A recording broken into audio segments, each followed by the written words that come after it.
வருஷம் வருஷம் லட்சக்கணக்கான பக்தர்கள் போகிற சபரிமலை ஐயப்பன் கோவிலில் வெளியே தெரியாத பல மர்மங்கள் இருக்குதுன்னு சொன்னால் நம்புவீங்களா? இப்போ ஐயப்பன் சிலையை பற்றி பலருக்கு தெரியாது ஒரு அதிர்ச்சியான தகவல் இருக்குங்க. நாங்கள் பார்க்கலாம்.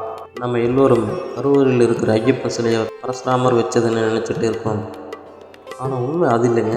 1950 வருஷத்தில் நடந்த ஒரு கோரமான தீ விபத்தில் சமூக விரோதிகளால் ஆதிகாலத்து ஐயப்பன் சிலையை உடைக்கப்பட்டுச்சு. இப்போ நம்ம கும்புற பிற்காலத்தில் செய்யப்பட்ட புதிய சிலை தாங்க.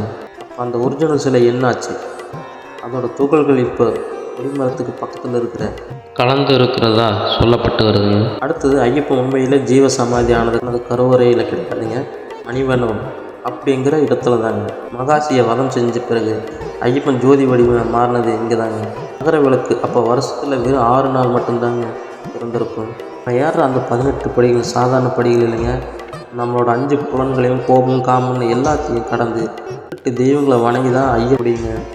உங்கள் வீட்டுக்குட்டி மணிகண்டன்களை மலைக்கு கூட்டிகிட்டு போகிறீங்களா? உங்களுக்கு கடுமையான விரதத்தை விட நல்ல பழக்கங்களை கற்றுக் கொடுங்க. மலை பயணம் அவங்களுக்கு ஒரு ஆன்மீக பள்ளிக்கூடமாக இருக்கணுங்க.